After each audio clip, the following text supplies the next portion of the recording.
اور ہم جنس پرستی میں لطف تو ہو سکتا ہے مگر محبت نہیں ہو سکتی، جو کہ اللہ تعالیٰ نے خالصتاً میاں بیوی میں ایک دوسرے کے لیے رکھتی ہے۔ اور سائنس بھی یہ کہتی ہے کہ انسان حقیقت میں ہم جنس پرستی کو ناپسند کرتے ہیں۔ اب آپ یہ بھی نکتہ اٹھا سکتی ہیں یا اٹھاتی ہوں گی اکثر کہ ہم جنس پرستی دو لوگ اپنی مرضی سے کر رہے ہیں، ہم اس میں کون ہوتے ہیں بولنے والے، لیکن ہمارے خدا نے، اللہ تعالیٰ نے اس سے منع فرمایا ہے۔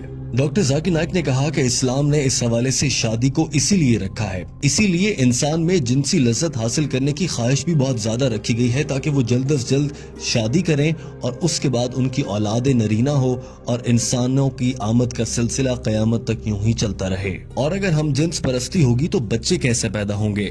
ڈاکٹر ذاکر نائک نے کہا کہ حضرت محمد صلی اللہ علیہ وآلہ وسلم نے ارشاد فرمایا کہ میاں بیوی کا آپس میں جنسی تعلق رکھنا دراصل عبادت ہے۔ اور آج سائنس ہمیں یہ کہہ رہی ہے کہ ایک جانب وہ لوگ جو شادی کرتے ہیں مختلف جنس کے لوگوں سے اور دوسری جانب وہ لوگ جو ہم جنس پرستی کرتے ہیں ان کے درمیان موازنہ کریں تو شادی کرنے والے لوگ زیادہ خوشگوار اور اچھی زندگی گزارتے ہیں۔ ڈاکٹر ذاکر نائک نے یہ بھی کہا کہ اسلام، یہودیت، عیسائیت اور تمام مذاہب ہی ہم جنس پرستی سے روکتے ہیں اور یہ انسان کی صحت اور اس کی نفسیات کے خلاف ہے۔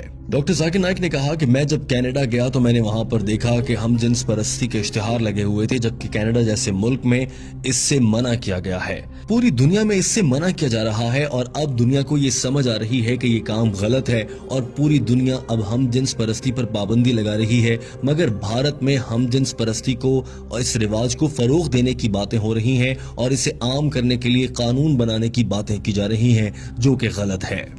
ڈاکٹر ذاکر نائک نے تیسرے سوال کی جانب بڑھنے سے پہلے یہ بات واضح کر دی کہ ہم جنس پرستی آپ کو جہنم میں لے کر جائے گی۔ اور اب آ جاتے ہیں تیسرے سوال کی جانب۔ ڈاکٹر ذاکر نائک نے کہا کہ تیسرا سوال یہ تھا کہ اگر اماں حوا نے جنت میں گندم کا دانہ کھایا اور وہ دنیا میں آ گئیں تو اب اس کے بعد سے دنیا کی ساری عورتوں کو بچہ جننے کے لیے وہ تکلیف سہنا پڑے گی اور یہ اس بات کی سزا ہے۔ انہوں نے کہا کہ ایسا غلط ہے، دراصل یہ بائبل میں لکھا گیا ہے اور بائبل کی وجہ سے ہی عیسائی حضرات یہ خیال کرتے ہیں کہ عورت کو بچہ جننے کی تکلیف سے اسی لیے گزرنا پڑتا ہے کہ اس نے جنت میں گندم کا دانہ کھا لیا تھا، مگر اسلام میں کہیں بھی ایسا نہیں کہا گیا کہ اس غلطی کی اکیلی ذمہ دار اماں حوا تھی۔ ہر موقع پر دونوں کو ہی قصوروار ٹھہرایا گیا ہے۔ قرآن پاک میں 3 جگہ ایسا آیا ہے جس سے اندازہ ہو جاتا ہے کہ اس غلطی کو دونوں ہی پر ذمہ داری ڈالی گئی تھی۔ مثال کے طور پر ایک جگہ کہا گیا کہ ہم نے ان دونوں کو منع کیا کہ گندم کا دانہ نہیں کھانا، ایک اور جگہ کہا گیا کہ ان دونوں نے اللہ سے معافی مانگی، اور ایک اور جگہ کہا گیا کہ ان دونوں کی غلطی پر ہم نے انہیں سزا کے طور پر دنیا میں بھیج دیا۔ ہر جگہ پر دونوں کا ذکر ہوا ہے، اکیلی حضرت اماں حوا علیہ السلام کا ذکر نہیں ہوا۔ لہٰذا قرآن پاک کی روح سے حضرت اماں حوا اور حضرت آدم علیہ السلام دونوں ہی ذمہ دار ہیں۔ چونکہ بائبل میں کچھ تبدیلیاں کر دی گئی ہیں اس لیے بائبل میں معلومات بدل گئیں اور اب عیسائی مذہب کے فالو کرنے والے لوگ اسے غلط سمجھ بیٹھتے ہیں، جبکہ اسلام میں ایسا بالکل بھی نہیں ہے۔ آپ قرآن پاک میں پڑھیں گی تو آپ کو معلوم ہوگا کہ عورت کے لیے حمل بد دعا نہیں بلکہ خوش قسمتی ہے۔ سورہ نساء آیت نمبر 1 میں فرمایا گیا کہ اپنی عورت کا خیال رکھو اور ان کے ساتھ اچھے سے پیش آؤ۔ ایک اور جگہ فرمایا گیا کہ ہم نے انسان کو اپنے والدین کے ساتھ اچھے طریقے سے پیش آنے کا حکم دیا ہے، کیونکہ اس کی ماں نے حمل اور بچے کو پیدا کرنے کی تکلیف اٹھائی ہے۔ اسی طرح سے ایک حدیث ہے کہ ایک صحابی نے آپ صلی اللہ علیہ وآلہ وسلم سے دریافت کیا کہ یا رسول اللہ، میں اپنے والدین میں سے ماں کے ساتھ اچھا سلوک کروں یا باپ کے ساتھ؟ آپ صلی اللہ علیہ وآلہ وسلم نے فرمایا اپنی ماں کے ساتھ۔ اس شخص نے پھر یہی سوال دہرایا اور دوسری مرتبہ میں بھی آپ صلی اللہ علیہ وآلہ وسلم نے فرمایا کہ اپنی ماں سے۔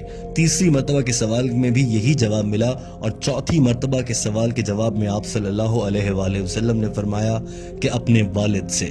لہٰذا 3 بار ماں کے احترام کا کہا گیا ہے۔ Gold medal, silver medal, jubilee medal سبھی ماں کو ملے ہیں، اس کے بعد والد کی بات ہے۔ اس کا مطلب یہ ہرگز نہیں ہے کہ والد کا احترام نہ کیا جائے، مگر ماں کا بہت احترام ہے۔ اور ڈاکٹر ذاکر نائک نے یہ بھی کہا کہ اللہ تعالیٰ نے اسی لیے یہ ذمہ عورت کو دیا ہے۔ بتائیں آپ، کیا کوئی مرد بچے کو جنم دے سکتا ہے؟ ہرگز نہیں۔ ڈاکٹر ذاکر نائک نے کہا کہ مجھے امید ہے آپ کو اپنے سوالوں کا جواب مل گیا ہوگا۔ اس عورت نے ہاں میں جواب دیا تو ڈاکٹر ذاکر نائک نے سوال کیا، کیا آپ اللہ کو ایک واحد عبادت کے لائق مانتی ہیں؟ ڈاکٹر ذاکر نائک نے سوال کیا کہ آپ حضرت عیسیٰ علیہ السلام کو خدا مانتی ہیں؟ اس عورت نے جواب میں کہا نہیں۔ ڈاکٹر ذاکر نائک نے سوال کیا کہ پھر آپ انہیں کیا مانتی ہیں؟ جواب دیا کہ میں انہیں پیغمبر مانتی ہوں۔ سوال ہوا کہ کیا آپ حضرت محمد صلی اللہ علیہ وآلہ وسلم پر ایمان رکھتی ہیں اور انہیں اللہ کا آخری نبی مانتی ہیں؟ عورت نے جواب دیا جی ہاں، میں ان پر یقین رکھتی ہوں اور وہ اللہ کے آخری نبی ہیں۔ ڈاکٹر ذاکر نائک نے آخری سوال کیا، آپ پر اسلام قبول کرنے کے لیے کہیں سے کوئی دباؤ تو نہیں، کسی نے کوئی رشوت تو نہیں دی؟ اس عورت نے جواب میں کہا ہرگز ایسا نہیں ہے۔ تو ڈاکٹر ذاکر نائک نے کہا مبارک ہو، آپ اسلام قبول کر سکتی ہیں۔ ڈاکٹر ذاکر نائک نے کلمہ پڑھایا، اس عورت نے اسلام قبول کر لیا۔ أن محمدا عبده ورسوله I bear witness. دوستوں امید ہے کہ آپ کو یہ ویڈیو پسند آئی ہوگی۔ اس ویڈیو کو پسند کرنے کے ساتھ اپنے دوستوں تک پہنچائیے تاکہ وہ بھی ڈاکٹر ذاکر نائک کی انگریزی زبان میں کی گئی گفتگو کا اردو ترجمہ سن کر سمجھ سکیں اور دین اسلام پر عمل کر سکیں۔